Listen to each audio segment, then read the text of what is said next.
Hello everyone, welcome back to Changfied YouTube channel, your trusted source for latest updates across South Sudan and beyond. Thank you for joining us once again for another major update from South Sudan and the region. Today we have several important stories that are creating discussion across the country and beyond. We will talk about the latest statement from the SPLA-IO concerning Dr. Riek Machar and the ceasefire talk. We will also discuss growing violence in Abyei after a new warning from the United Nations. And finally, we will look at the emotional courtroom statement made by suspended Petroleum Minister Port Kang Chol about the night of his arrest in capital Juba. Before we proceed, I would like you to help the channel by subscribing, turn on the notification bell so whenever we upload a new video you can be notified. Let's begin our report with SPLA-IO demand release of Dr. Riek Machar before ceasefire talk. South Sudan's opposition movement, the SPLA-IO, has responded strongly to a recent comment made by the country's newly reappointed Army Chief, General Santino Deng. The opposition said peace talk and ceasefire discussions cannot move forward unless first Vice President Dr. Riek Machar and other detained opposition leaders are released first. This statement comes during a time of rising political tension and growing fear among the future of the peace agreement signed in 2018. Recently, General Santino Deng returned to his position as Chief of Defense Forces of the South Sudan People Defense Forces, also known as SSPDF. After taking command again, the Army Chief reportedly announced that the period of renewed fighting between government forces and SPLA-IO force should come to an end.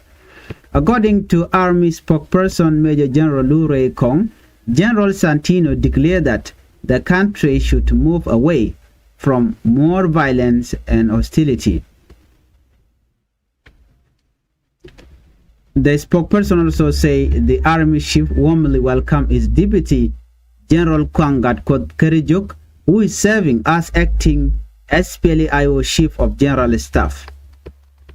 Many people saw the statement as a positive signal that both sides may be ready to reduce tension. However, the SPLA-IO say words alone are not enough. Speaking on behalf of the opposition movement, spokesperson Deng say the ceasefire declaration is a good sign, but it cannot succeed unless political prisoners are released first. According to him, the immediate and unconditional release of Dr. Machar and other detained opposition officials is the first and most important step toward real peace. He explained that without this action, it would be difficult to trust any ceasefire agreement. The opposition believe that dialogue and peace can only happen when political leaders are free and able to participate openly in discussion. Deng also say the country needs serious dialogue, normalization, and sustainable peace instead of continued arrest and political pressure.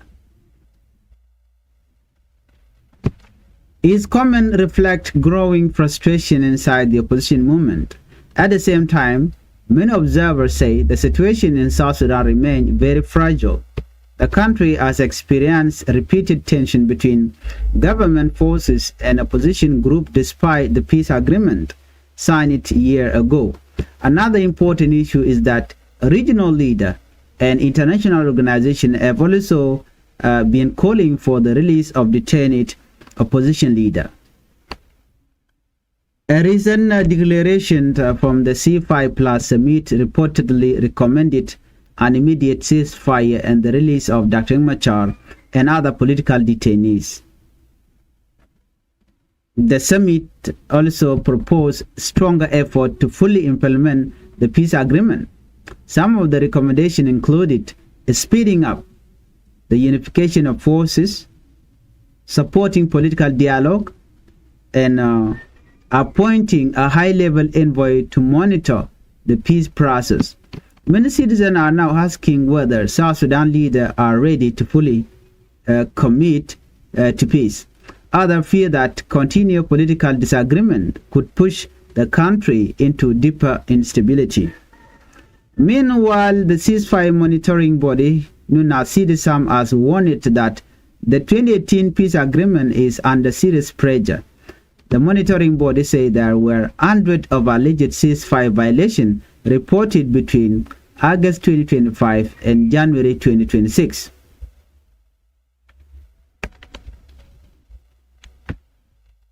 During a meeting in Juba, CDSAM chairperson Teshome Anagawe Ayana warned that the peace agreement is facing major challenges. He said ceasefire commitments are no longer being respected equally in different parts of the country. According to him, agreement only work when all sides follow the rules consistently. He also stressed that protecting civilians should remain a top priority. The monitoring body pointed to violence in Nasser as one of the major turning points that increased insecurity in several regions. After the Nasser incident, instability reportedly spread into Upper Unity State, Jonglei, and Western Barghazal. CDSAM say clashes between SSPDF, South Sudan People Defense Force, and SPLIO force have become more frequent since then. A report also suggests that territorial control has changed several areas because of fighting. Investigation into the alleged violation are still continuing despite operational difficulties. At the same time, political uncertainty increased after President Salva Kiir Mayardit announced major government changes. The president removed Finance Minister Salvatore Gareng Mabur and replaced General Paul Nang Majok as Chief of Defense Forces. No official reason was given for the reshuffle. President Salva Kiir then appointed Col Daniel Ayulo as the new Minister of Finance and Planning. General Santino Deng was also brought back as Army Chief. Many people are now closely watching whether this change will improve security and political stability or create more tension. Citizens across South Sudan continue hoping for peace after a year of conflict, displacement, and economic hardship. Some analysts believe that trust between political leaders remains very low. Others argue that releasing political detainees could reduce tension and open the door of fresh negotiation. But there are also fear that if this agreement continues, the security situation may worsen in some areas. For ordinary citizens, the biggest concern is safety and stability. Families want peace, job, school, health care, and economic opportunities instead of another cycle of violence. The coming week may be very important for the future of the peace process. Will both sides return to dialogue? Will detained opposition leader be released? And can South Sudan avoid another political crisis? These are the questions many people are asking today. Let's move on to our second top story. United Nations warn about rising violence in Abyei. The United Nations has raised a serious concern about increasing violence and insecurity in the disputed Abyei region. According to United Nations officials, tension in Sudan and instability in South Sudan are making the situation in Abyei worse. Speaking before the United Nations Security Council in New York, Senior officials warned that security conditions in the region have deteriorated over the past several months. Abyei remains one of the most sensitive disputed territories between Sudan and South Sudan. Its final political status has not yet been fully resolved, even after many years of negotiation. During the Security Council meeting, United Nations Assistant Secretary General Marsa Ama Akaya Pobi explained that both Sudan and South Sudan has expressed support for Abyei remaining a demilitarized area. She also said the two countries had agreed on the importance of reviving joint political and security mechanisms. However, according to the United Nations, those meetings did not happen during the reporting period.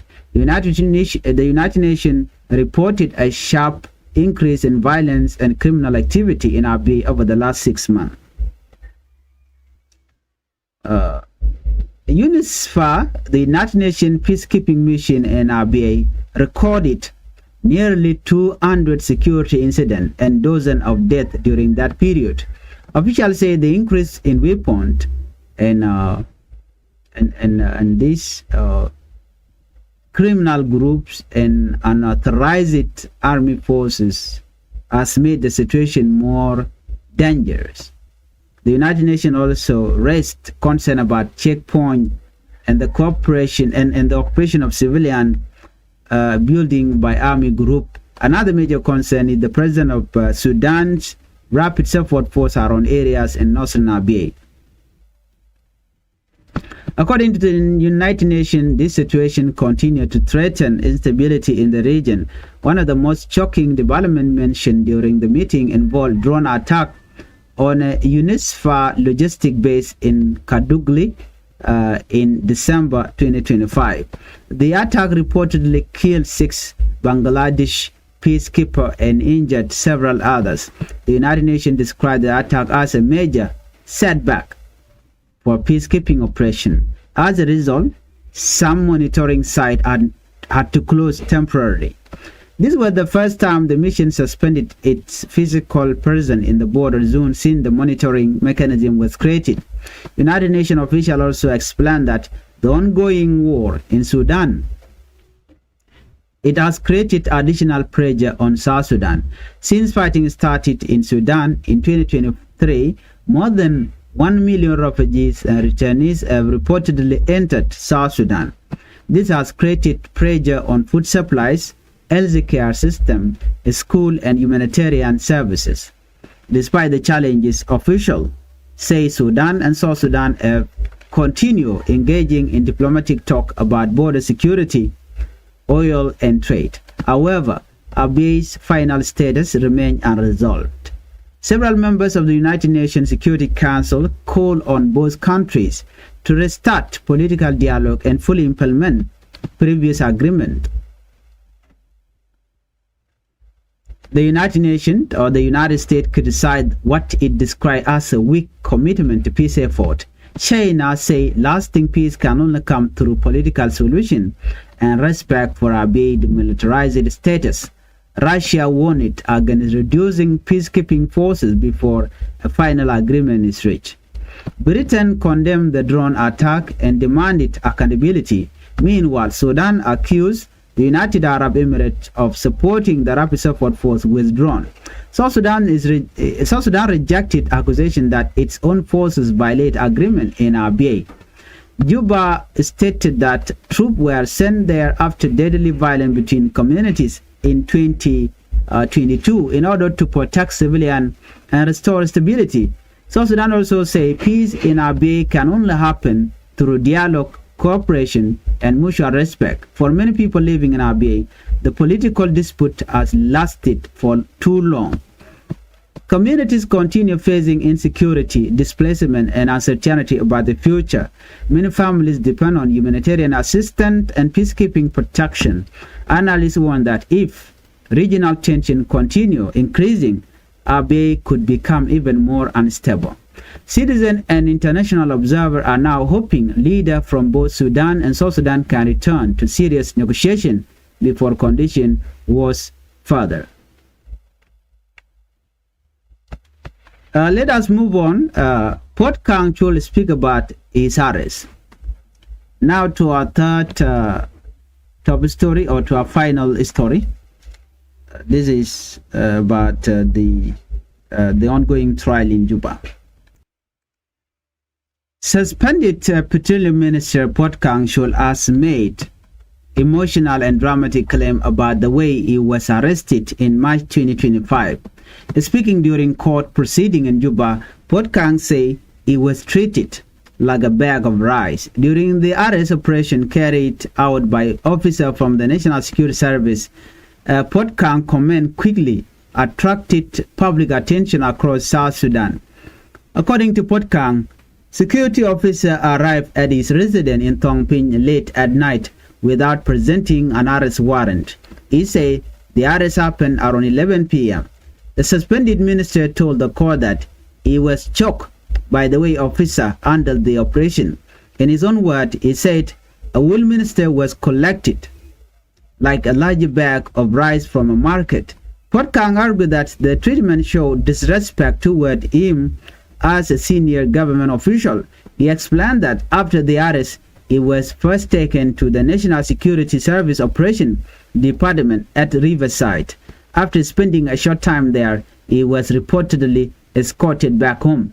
But shortly after arriving home again, officers received another order instructing them to take him back into custody.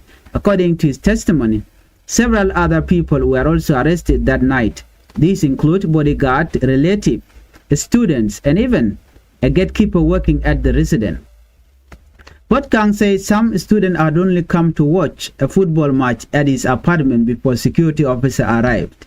He claimed a total of 12 people were taken to Riverside. Some were later released after several days.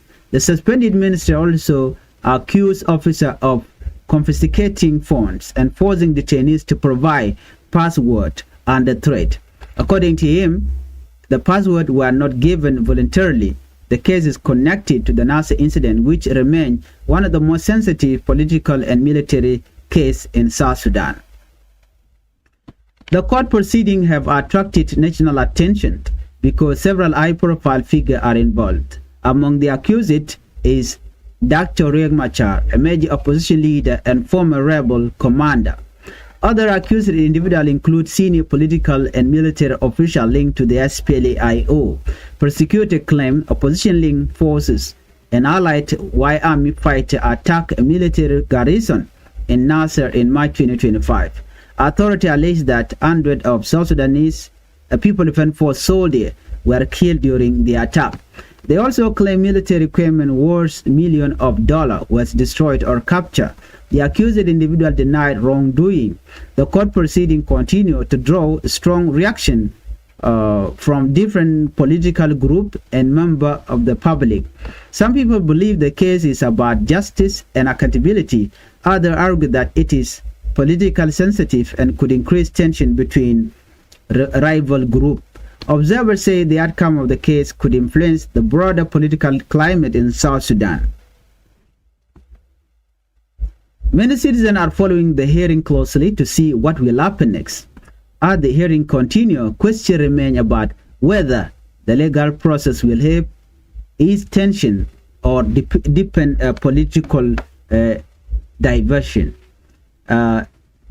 Those are the major developments making headline today in South Sudan and the region. We discussed the opposition demand for the release of Dr. Machar before ceasefire talk can move forward. We also look at the growing concern or the growing violence in Abyei and the new warning from the United Nations. And finally, we cover the courtroom statement made by suspended Petroleum Minister Port Kang Chul regarding his arrest.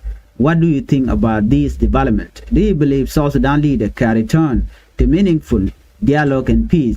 Share your thought in the comment section below. Thank you for watching and let's meet on the next video. Bye-bye.